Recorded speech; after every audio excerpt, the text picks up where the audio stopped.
Okay, அப்போ இதில் வந்து நாங்கள் முதலாவதாக நான் சொன்னேன் வந்து இதில் வந்து மல்டி லெவல் லிஸ்ட்ன்றதை வந்து நாங்கள் பார்த்தோம். மல்டி லெவல் லிஸ்ட்டில் வந்து நாங்கள் இது திரும்பி ஆரம்பத்தில் நான் செஞ்சு காட்டுறேன். இப்போ நார்மலாக வந்து மல்டி லெவல் லிஸ்ட்டுக்கு வந்து நாங்கள் ஃபர்ஸ்ட் போய்த்து மல்டி லெவல் லிஸ்ட்டை செலக்ட் பண்ணணும். மல்டி லெவல் லிஸ்ட்டு செலக்ட் பண்ணால் எங்களுக்கு நாங்கள் மல்டி லெவல் லிஸ்ட்டில் முதலாவதாக இந்த மாதிரி வரும்.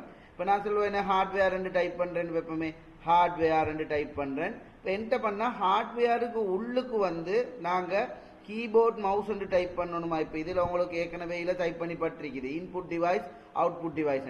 இப்போ இதில் வந்து 1.1 வரணும்னு சொன்னால் அவங்களோட கீபோர்டில் டெப் இருக்குது. உங்களோட டெப்பை வந்து டெப் பேர் எழுவி இடது பக்க சைட்டில் காணப்படுது பாருங்க டெப். அந்த டெப்பை வந்து நீங்கள் ப்ரெஸ் பண்ணீங்கன்னு சொன்னால் 1.1 வரும். அப்போ இன்புட் நான் டைப் பண்ணுறேன். இதுக்கு கீழே வந்து 2 டிவைஸ் வரணும்ன்றதால 1.1க்கு டீக்கு பிறகு வந்து, அதாவது இன்புட்டுக்கு டீக்கு பிறகு என்டர் தட்டின பிறகு வந்து 1.2 வருது. நான் அதே டெப்பை திரும்பி தட்டுறேன்.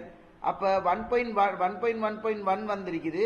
இப்போ மவுஸ் டைப் பண்ணி போட்டு திரும்பி என்டர் பண்ணேன்னு சொன்னால் எனக்கு கீபோர்டு டைப் பண்ண வரும். அப்போ கீபோர்டு டைப் பண்ண போட்டு நான் என்ன செய்வேன்டா என்டர் தட்டினா 1.1.3 வருது. எனக்கு 1.2 தான் தேவை. அப்போ நான் வந்து என்டரை தட்டுனேன்னு சொன்னால் எனக்கு 1.2 வரும். திரும்பி வந்து நான் இன்புட் டிவைஸுக்கு போகிறோம், அவுட்புட் டிவைஸ் நான் டைப் பண்ணணும். அப்போ அவுட்புட் டைப் பண்ணி போட்டு திரும்பி எனக்கு 1.2.1 வரணுமெண்டா நான் டெப்பை தட்டுனேன்டா எனக்கு வரும். அதில் நான் பிரிண்டர் டைப் பண்ணிவிட்டு இப்போ என்டரை தட்டும் பொழுது 1.2.2 வருது. அப்போ நான் திரும்பி வந்து என்ன செய்வேன்டா என்டரை தட்டினா 1.3 வரும். திரும்பி என்டரை தட்டினா எங்களுக்கு 2 வரும். அப்போ நம்ம என்டரையும் டெப்பையும் மாறி மாறி தட்டும் பொழுது வந்து டெப்பை தட்டினா வந்து 1.1 1.111 என்று வரும். என்டரை தட்டும் பொழுது ரிவர்ஸ் பேக்கில் வரும். இப்போ நாங்கள் வந்து சாஃப்ட்வேர் டைப் பண்ணலும் சாஃப்ட்வேர் டைப் பண்ணி போட்டு திரும்பி என்டரை தட்டி போட்டு திரும்பி டெப்பை தட்டினா 2.1 வரும். இப்படி வந்து இந்த பயிற்சியை வந்து நாங்கள் என்ன செய்யலாம்னு சொன்னால் மேற்கொள்ளலாம். அடுத்ததாக வந்து பார்த்தீங்கன்னு சொன்னால் இப்போ இதில் பனானா ஆப்பிளுக்கு பதிலாக நான் ஜெட்ன்னு போட்டேன். இப்போ ஆப்பிள்ன்றதே இதில் இருக்குமென்னு பார்த்தீங்கன்னா இதில் நான் பனானா ஆப்பிள் ரெண்டையும் நான் செலக்ட் பண்ணி போட்டு இதில் வந்து உங்களுக்கு A to Zன்னு ஒரு இடம் இருக்குது. அதைத்தான் ஷோர்ட்னு சொல்கிறது. ஷோர்ட்டை கிளிக் பண்ணீங்கன்னு சொன்னால் அதில் கேட்குது அசெண்டிங் ஆர்டர்லையா நீங்கள் செய்ய போகிறீங்கன்னு. நாங்கள் ஓகே பண்ணோம்னு சொன்னால் எங்களுக்கு ஆப்பிள் பனானான்ற மெத்தடில் வரும். ஏண்டா இங்கே உங்களுக்கு இதில் சொல்லப்பட்டிருக்குது நீங்கள் டைப் பண்ணி போட்டு இதை செலக்ட் பண்ணி நீங்கள் ஷோர்ட் பண்ணணும். அதே மாதிரி வந்து பார்த்தீங்கன்னு சொன்னால் இதில் நாங்கள் அடுத்ததாக வந்து ஒரு பேராகிராஃபுக்கு வந்து எப்படி வந்து நாங்கள் இது போடுறேன்னு பார்த்தோம். பேராகிராஃபை வந்து செலக்ட் பண்ணி போட்டு சரியா அதில் வந்து நாங்கள் இதில் செலக்ட் பண்ணணும் வந்து அவுட் சைட் போர்டரை வந்து செலக்ட் பண்ணோம்னு சொன்னால் சரி. அடுத்தது வந்து பார்த்தீங்கன்னு சொன்னால் இப்போ எங்களோட இந்த இன்டென்ட் சொல்கிறது, அதாவது பந்தியை வந்து இப்படி செலக்ட் பண்ணிட்டு வந்து நாங்கள் சுருக்குறது. அதாவது இங்கே மேலே பார்த்தீங்கன்னா இன்டென்ட்டில் வந்து இன்க்ரீஸ் இன்டென்ட் இருக்குது. இன்க்ரீஸ் இன்டென்ட்ன்றது வந்து எங்களுக்கு வலது பக்கமாக வந்து பந்தியை எப்படி சுருக்கிட்டு போகிறது. இன்க்ரீஸ் இன்டென்ட்ன்றது இதுதான் சரியா. இது வந்து நாங்கள் சொல்கிறது இன்டென்ட் பண்ண உடனே திரும்பி டிக்ரீஸ் இன்டென்ட்னு சொல்கிறோம். இது திரும்பி எடுத்து விட்றோம்.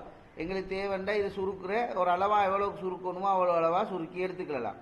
ஓகே, இப்போ அடுத்ததாக வந்து நாங்கள் இதில் பாருங்க ஃபார்மேட் பெயிண்டர் என்ற ஒன்று இருக்குது. ஃபார்மேட் பெயிண்டர்ன்றது வந்து ஒரு ஃபார்மேட்டை இன்னொன்றுக்கு மாற்றுறது. அதாவது இப்போ நீங்கள் இதில் பாருங்களேன் இந்த டாக்குமெண்ட் இருக்குது. இந்த டாக்குமெண்ட்டை வந்து நான் இப்படி செலக்ட் பண்ணி போட்டு இதில் கலரை மாற்றுறேன். சரி, இப்போ இந்த மாற்றினதை வந்து நான் இந்த ஸ்லைட் பார்ன்றதுக்கு நான் சேஞ்ச் பண்ண போகிறேன்னு சொன்னால் இதில் டிஏயோ அல்லது முழுவையுமே செலக்ட் பண்ணலாம். நான் டி என்ற எழுத்தை மட்டும் செலக்ட் பண்ணுறேன். எடுத்து செலக்ட் பண்ணி போட்டு இங்கே பார்த்தீங்கன்னு சொன்னால் இதில் ஃபார்மேட் பெயிண்டர் இருக்குது.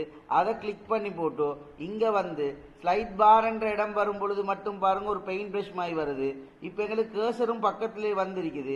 இப்போ கிளிக் பண்ணி போட்டு அந்த ஸ்லைட் பாரை மட்டும் செலக்ட் பண்ணி போட்டு விட்டோம்னு சொன்னால் அந்த ஸ்லைட் பார் இதுக்கு டாக்குமெண்ட்ன்ற பண்புகள் வந்து இதில் மாற்றப்பட்டுள்ளது.